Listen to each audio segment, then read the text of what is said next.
Welcome to the Deep Dive. Today we're really zeroing in on something specific. We're looking at personal identity, but through a very particular lens.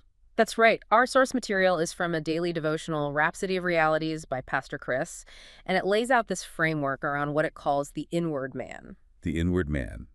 It's a biblical concept, Mm. and we want to explore what this source says it actually is. Exactly. Our mission today is to kind of dissect that. Take the spiritual source, extract its logic, what's its definition of identity, how does it work, and maybe most importantly, what does it mean for making real changes in your life? It's very much an inside-out perspective. Right, inside out. And the whole thing seems to pivot on a specific phrase, doesn't it? From the Apostle Paul. Yes, in Romans 7:22, Paul says, "For I delight in the law of God after the inward man." After the inward man. That immediately sets up a kind of split, suggesting there's this inner reality, something separate from just our day-to-day physical life, something that can, delight. Precisely. And the source jumps right into defining that split. It draws a clear line. Okay, so what's on each side of the line? Well, you have the outward man. The source describes this as essentially the house. It's where the real person lives. It's the physical body, maybe even how we present ourselves, the beautiful apparel, as it says. Michelle, basically. Yeah, the shell. But then, contrasted with that, you have the inward man. And the source is really clear here. It says this is the real you. No ambiguity. The real you. So everything we see, everything physical, is secondary. According to this framework, yes. It's all secondary to that core inner identity. Okay, let's dig into that identity piece then. If the inward man is the real you, the source makes this bold claim. It says everything you are on the outside, it's just a reflection of the inside. That's a crucial assertion. But, we look around, right? We see people who seem genuinely kind inside, but maybe their outer life is a bit chaotic, or the other way around. Doesn't that create some tension with the idea of a direct reflection? That's a fair question. The source seems to handle that tension by rooting everything firmly in the spiritual realm. It maintains that your spirit, the inner person, holds your true foundational identity. And in that realm. In that spiritual realm, the source claims there's no confusion or disconnect. It says, quite simply, you look like you. So the inconsistencies we might perceive outwardly, they aren't from a flawed inner blueprint. Apparently not. The source suggests they're more about external factors or maybe a lack of alignment between the inner and the outer. The inner design itself is considered true. I have to say, the clarity is, it's striking. Especially how it anticipates the obvious questions people might have about physical appearance versus this inner self. Right. It goes straight there. It tackles the physical versus spiritual identity thing directly. Like the example it uses, I found this really helpful. It poses the question, if I'm physically fat, for example, does that mean my spirit is fat? Yeah, that's a great practical example it raises. And the answer it gives. A clear no. A definitive no. The source insists the inward man isn't about body mass or the anatomy of the physical body. Your spiritual identity, it argues, just isn't defined by those physical characteristics. So in the spirit realm, you wouldn't see someone as overweight or underweight. That's the idea. You simply see you. The core identity, the inward man, is presented as stable, unchanging in its essence, regardless of the physical house it's in. Okay, so we've established this idea. There's a true inner identity, untouched by the physical. But if that identity is kind of fixed in its essence, does it just sit there like a static blueprint? Or does it actually, do things? Good question. The source argues strongly against it being static. It emphasizes activity. How so?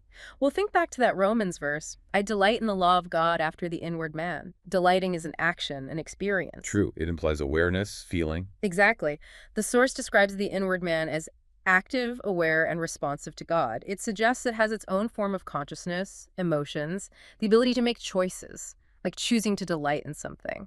So it's not just a passive essence, it's an active participant. Very much so. It's framed as the control center, really. Because it's aware and responsive, it's where your will, your decisions, your core intentions reside.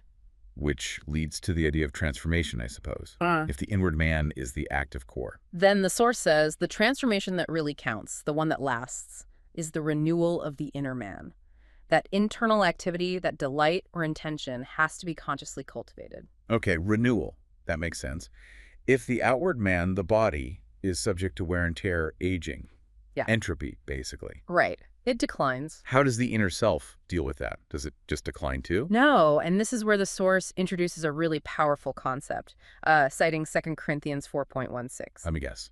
It involves daily action. You got it. The verse says, "For which cause we faint not, but though our outward man perish, yet the inward man is renewed day by day." Renewed day by day. Yeah. That's critical, isn't it? It's not a one-off event. Yeah. It's continuous. Absolutely continuous, a daily conscious choice. And notice the contrast the source highlights there. It's almost stark. What do you mean? The outward man will perish. Decline is inevitable for the physical body. That's just its nature. Okay. But the inward man can be renewed. In fact, the source implies it must be renewed daily. It's an active, ongoing process of nurturing. So the focus has to shift. You can't stop the body aging, but you can, according to this, keep the spirit vibrant. That's the core message. Prioritize nurturing the inner self because it's the only part of you that's perpetually renewable. Which brings us right to the practical application. This is where it gets really interesting for anyone listening who wants to, well, make changes. If the inner man is the real me, and it needs this daily renewal, how does that actually change my life, my habits, my behavior? The source gives a very direct instruction here. If you want outward changes, better habits, more productivity, discipline, whatever it is, you have to start on the inside. Start inside, okay. And it uses discipline as a key example, Yeah. right? Yes, because that's often where people feel the struggle most acutely. Definitely. I think most people approach discipline with, like, sheer willpower, Yeah. gritting their teeth, Yeah. trying to force themselves to do things differently. Just pure external effort, fighting against internal resistance. Yeah.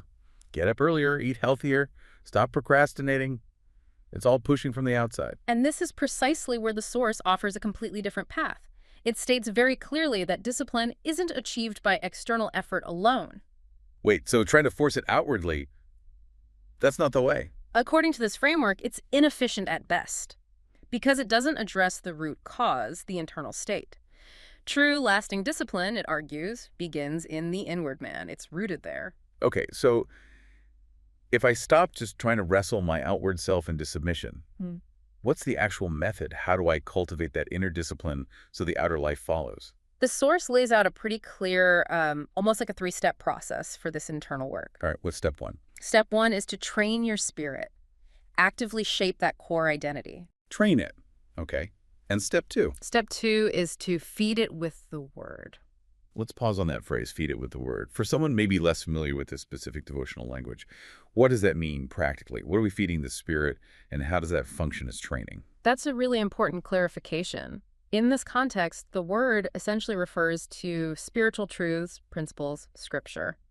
The teachings considered divine. It's the blueprint, the instruction manual for this renewed inner identity. So it's like internalizing ideas, concepts. Exactly. You're actively taking in and integrating concepts like discipline, love, faith, patience, diligence, whatever the focus is, directly into your inner consciousness, your spirit. It's not just reading. It's described as actively programming the inward man. Programming the inward man.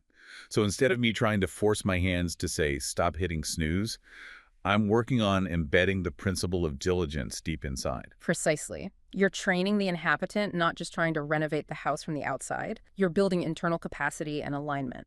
Okay, train the spirit, feed the spirit. What's the third part? The third step is essentially the result. Once those internal steps are consistently taken, the training and the feeding then, the source says, your outward life will naturally align. Ah, so the outward change isn't the goal you strive for directly. It's the inevitable consequence of the inner work. That's exactly the model presented. The outward alignment follows the inner transformation. Wow, that really flips the script on how we usually think about self-improvement and accountability. It does. It shifts the focus from managing behaviors, which are like symptoms, to cultivating the core person operating from a different set of internal principles. The core directive then is? Change the inside first, as the source puts it. Change the inner man, and the outward man will follow. It emphasizes the absolute priority of that internal transformation. If the spirit is properly fed and trained, the outward actions, the house, just naturally reflects that inner state. That's the principle. The outward simply expresses the reality of the inward.